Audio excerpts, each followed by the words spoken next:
Bienvenue dans cette nouvelle édition du 12-15 au sommaire.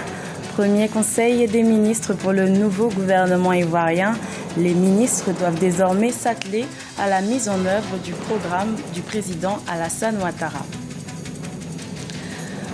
Au Malawi, la prison a révélé des talents. Le groupe de musique Zumba Prison Project, né dans un centre pénitentiaire, est nommé aux Grammy Awards. 11e édition de la Tropicale Amissa Bongo au Gabon. Cette compétition sportive de cyclisme prévoit une étape à la frontière nord avec le Cameroun. Mais tout d'abord, le gouvernement ivoirien a tenu son premier conseil des ministres ce mercredi 13 janvier. Cette nouvelle équipe formée depuis ce mardi a tenu une réunion au palais présidentiel à Abidjan. Une prise de contact pour ces 36 ministres qui doivent maintenant tabler au plus vite sur le programme du président Alassane Ouattara, réélu le 25 octobre 2015. Un reportage de notre correspondant en Côte d'Ivoire, Olivier Conan. Premier conseil des ministres pour le deuxième gouvernement, dirigé par Daniel Kablan-Duncan. 36 ministres au total sont chargés de réaliser le programme du président Alassane Ouattara. Ce dernier a gardé la plupart des ministres du précédent gouvernement parce que satisfaits de leur travail. 9 nouvelles personnalités font leur entrée au gouvernement.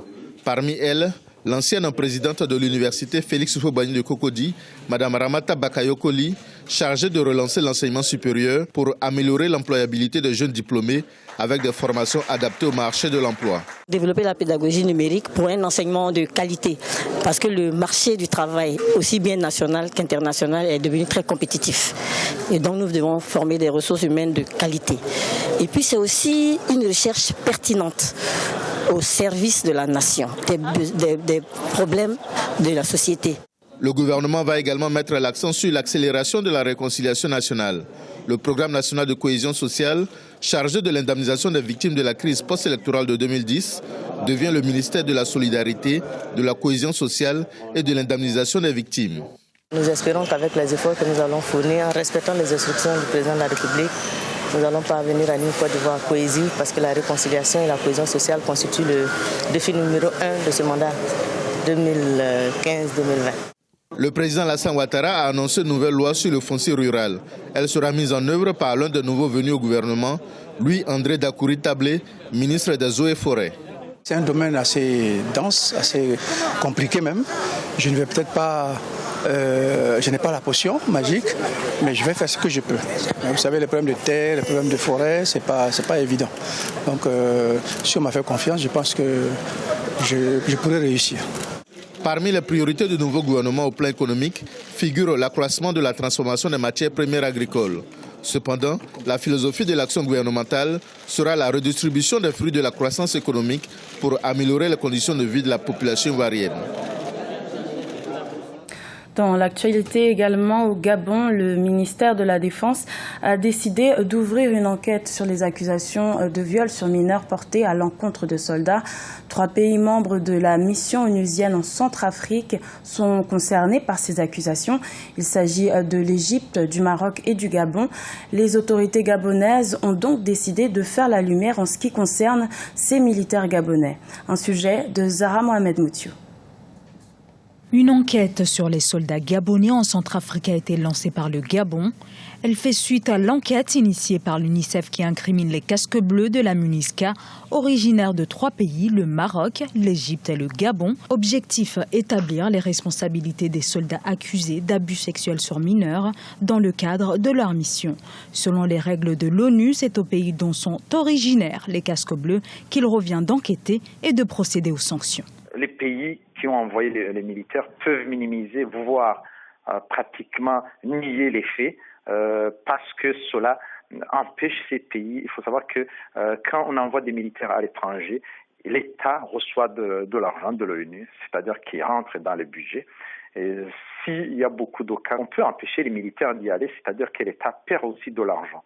Et de ce fait, l'État pourrait être, disons, amené à nier les faits à la fin des enquêtes, essayer d'attendre pour que les esprits se calment et classer sans suite les dossiers. Les abus sexuels sont un problème récurrent dans certaines missions de maintien de la paix de l'ONU. La MINUSCA, tout comme l'ONU, s'est dite déterminée à combattre les exploitations et abus dont les casques bleus seraient coupables. Il va de soi que ça ternit l'image de la MINUSCA, mais surtout, ça ternit l'image des militaires africains. Parce que ça se passe en Afrique, ça se passe avec les militaires africains.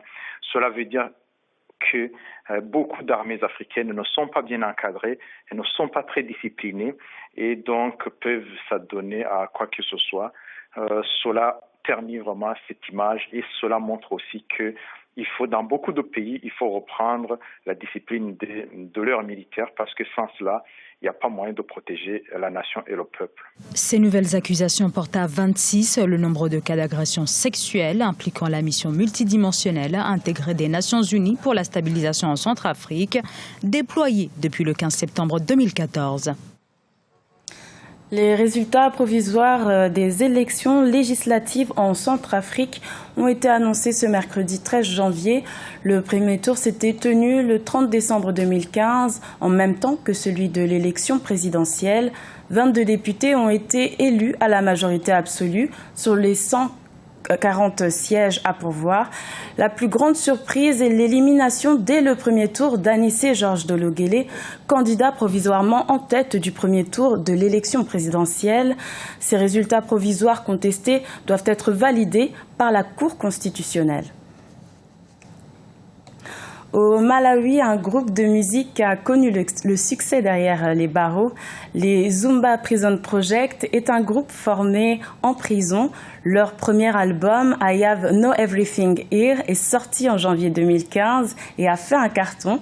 Le succès est tel qu'il est nommé dans la catégorie Musique du monde pour le titre du meilleur album de l'année aux Grammy Awards.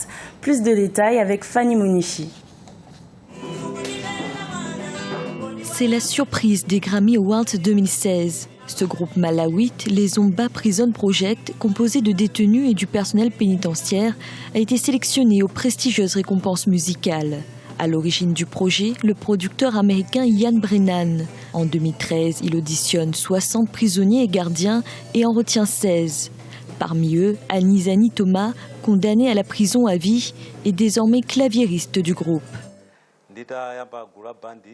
Depuis que j'ai fait partie de ce groupe en prison, ma vie n'a plus jamais été la même.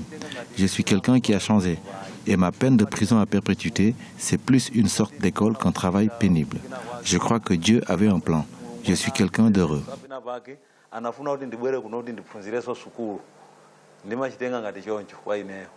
La prison centrale de Zomba est un établissement surpeuplé.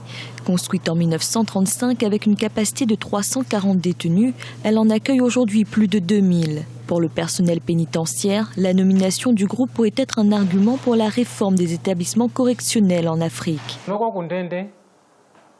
La prison n'est pas un lieu pour punir les contrevenants. C'est un lieu où nous les rééduquons et nous les transformons en citoyens utiles quand ils auront complété leur peine de prison. Voilà pourquoi nous les formons à une variété de compétences pour qu'à leur libération, ils puissent se réintégrer en société et gagner leur vie grâce à ce qu'ils ont acquis en prison. Le groupe est nommé dans la catégorie Musique du monde. La cérémonie 2016 des Grammy Awards aura lieu le 15 février prochain à Los Angeles, aux États-Unis.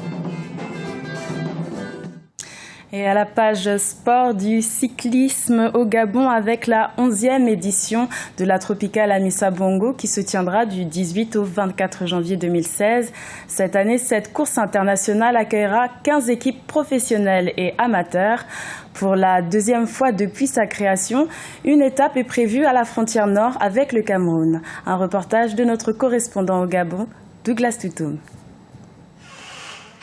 Le premier coup de pédale de la 11e édition de la Tropicale Amissa Bongo sera donné le 18 janvier 2016 à Kango, à environ 100 km de Libreville. Le comité d'organisation est à pied d'œuvre. Les équipes peaufinent les derniers réglages sur le plan technique et administratif. Nous sommes sur les starting blocks et nous attendons effectivement le départ. Tout se passe bien. Nous attendons les délégations qui ont commencé à arriver dans les organisateurs. Les arrivées s'échelonnent et la grande vague sera là samedi. Et nous attendons, tout est fait prêt pour que tout le monde puisse arriver. Faire bien dans la simplicité, c'est le leitmotiv des organisateurs de cette compétition.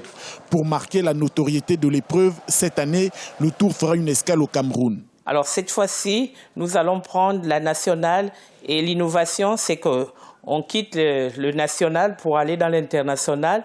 On va aller à Mbam, au Cameroun, qui est une ville frontalière donc, du Gabon.